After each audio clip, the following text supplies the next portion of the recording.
This is Betty Collins, and we are Inspiring Women, presented by Brady Ware.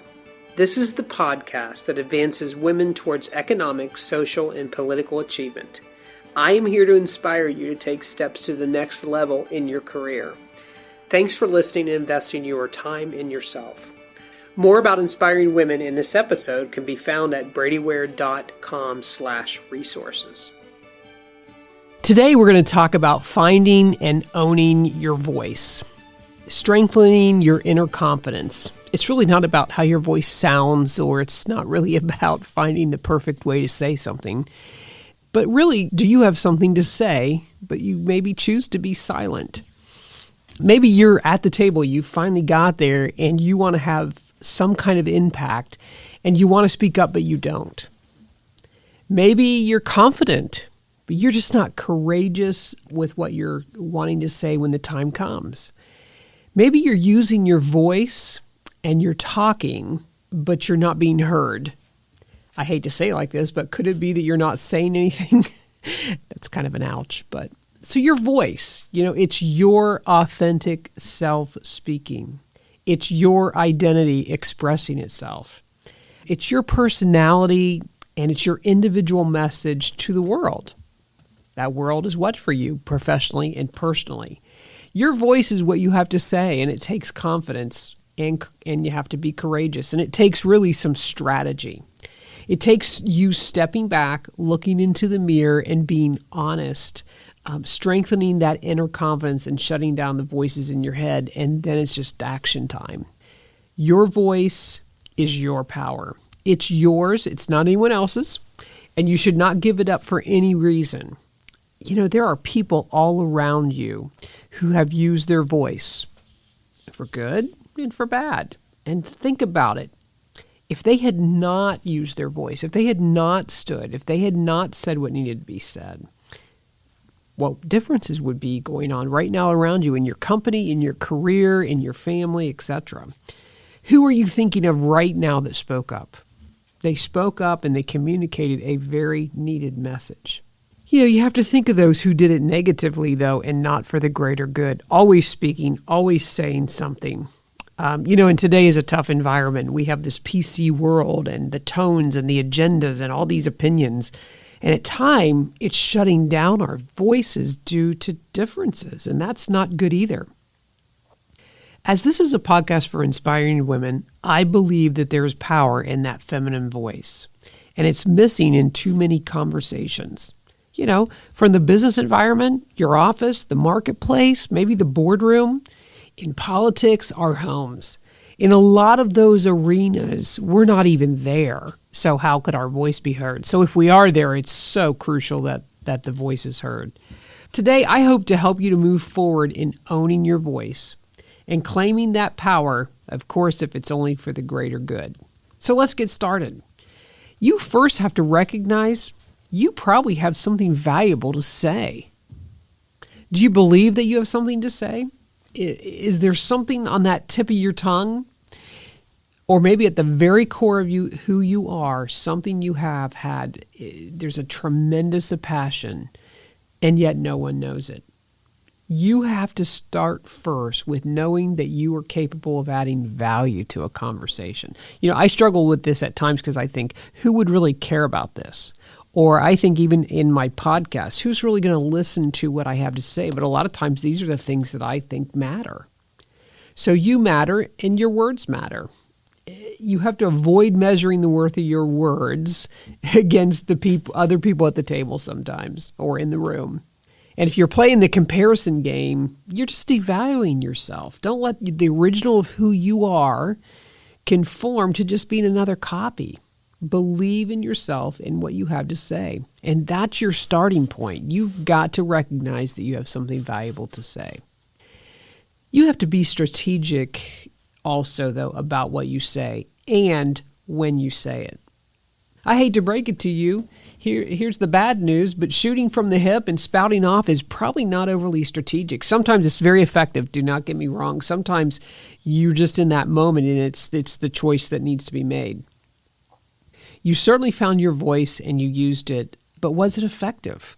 Or did it just set you back? Because shooting from the hip can also do that. Your credibility is gone. And you can't go back because that's what people are going to remember. Do not speak for the sake of speaking.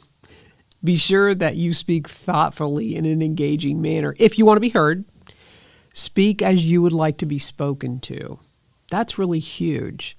Sometimes we tend to be very brash people, or we tend to be very strong personalities, and so we think everyone gets that. Sometimes we want to be spoken to with respect, so if you don't do that to the other person, how are you going to be heard? Your voice is just noise. So think on that, because that can be pretty hard. Think of it this way. When you have listened to somebody, it's probably because they spoke, they were prepared, they were in the influence of what they were trying to get across was probably ignited within you. Again, it took strategy, and they thought it through. We really need to figure out how to be inclusive and not decisive in our message. What does that mean? It means really sometimes words really matter. And as much as I don't like the PC world in which we live right now, words matter, and how they are said matters. And people's perception and how they heard you is probably because of choice of words. So speaking isn't just saying what you want. Speaking isn't just having your voice. Words matter in the things that have to happen. And then just getting angry is counterproductive. So try to keep out of that kind of conversation when it becomes heated and you disagree. If we use the right inclusiveness and decisiveness in our message, we can say the tough things. We can say the things that we want to say. And in some environments, it would be heard. The hardest thing in today's environment is we can't even have the discussion, no matter how we even choose our words. So it's not the greatest place to be. So that matters. I think we have to be confident and not defensive. There is a time to be defensive. That is pretty much defending your abilities and your potentials, and sometimes that happens. It's more reactive, and then there's a time to be offensive. Hey, these are my abilities, values, and I'm going to score. I'm going to show you that potential. That's being proactive. So no matter which side you've chosen because of the circumstance, you got to do it with confidence. Then you have nothing to prove. If somebody comes to you and they're very defensive and they're very timid or meek or apologizing, you're not going to listen. So when you do that, why would somebody? A defensive posture instinctively says you have something to prove, and maybe you do. But the offensive posture says, this is my ability. Either way, when you're confident, when you execute, you will have nothing to prove. You only have to show everyone else what already is known to be true. So being confident and being on the offense and not being defensive is usually the better strategy. Stay in integrity with yourself. You must be willing to speak up when something goes against something that is a very deep value for you. Silence in those moments really talks about your character. So you have to stay in integrity. You have to stay in that mode. Silence or backing down in those moments probably is not an option. And it's far more important for you to look at yourself in the mirror and sleep well at night. So your voice can change that environment maybe, standing up for what is right or staying with a value, a core value. But don't waste your energy where you won't find yourself doing that. Find another place. You're too valuable for that. I think of two men who had two different beliefs. One was a very, very progressive left side, and those what he valued, and those are what he believed, and he did not compromise those. And he did it with, he led with those beliefs and those values. You never saw him compromise. And then I will speak of a very, very conservative man who, these were his beliefs, and he met with anyone who didn't believe that and tried to convince them and tried to help them understand. Neither gentleman ever compromised or said, I'm going to just go ahead and go what's against everything I believe. And those two people are President Ronald Reagan and President Barack Obama. Two very different belief systems, two very different ways, but they both had the same way, in my opinion, of execution. They stayed with what they believed, and their integrity relied upon it. Doesn't mean you had to believe either side, but they were both very effective in communicating their messages, and their voices were heard to two different audiences, but they were heard. And speaking of those two individuals, be prepared for possible backlash when you do these things. While I want to believe that things are improving for women, and they are, there are still some environments where women leaders are penalized for speaking up. We're labeled, when we're aggressive, there are certain names that are said. I'm not going to say them. Or you're told, you're too much, kind of like my kids do. Mom, you're great, but you're a lot. But remember these two things. Criticism comes with being a leader. So regardless of your gender, by the way, the words are just nastier sometimes when they're attached to a woman who is leading. So you have to be prepared for that backlash. So when you want your voice heard and you're trying to find that in today's environment, it's not easy. And two, the labels and the name calling have very little to do with you personally. And it's really about how much you're probably making some people feel uncomfortable. Don't take it personally and just move on. But again, always go back to, if I want my voice heard, how am I going to use it? You got to have some safe places. I have my sounding boards where I just let down. It's a place, it's a person, it's an environment, and I have to trust that those people and in those places at the very core. And at times, your voice is going to be criticized beyond, and you're going to need to do that.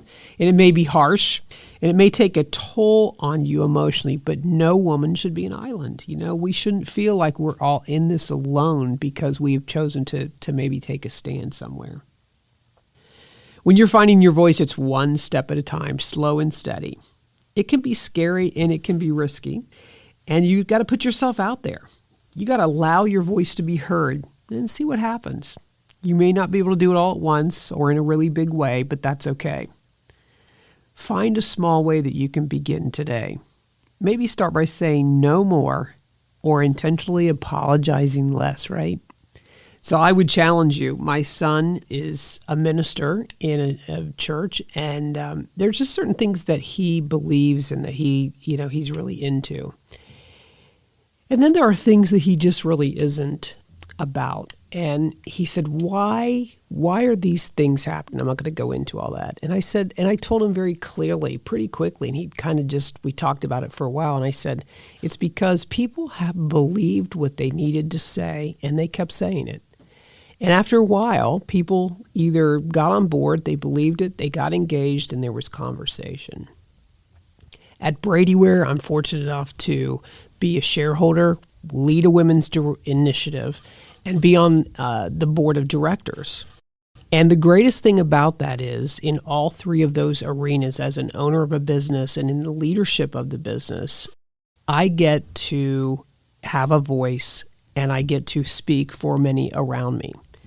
So you got to take your voice and your message and finding it very seriously, and no matter what it is you do. So I hope this was challenging for you today, and that you'll think about it. As your career advancements continue, your financial opportunities will continue to grow. Be prepared. Visit bradyware.com/resources to download a copy of the financial checklist for every stage of your life. Everything about the Inspiring Women's podcast, this episode, and Brady Ware & Company accounting services can be found in the podcast show notes.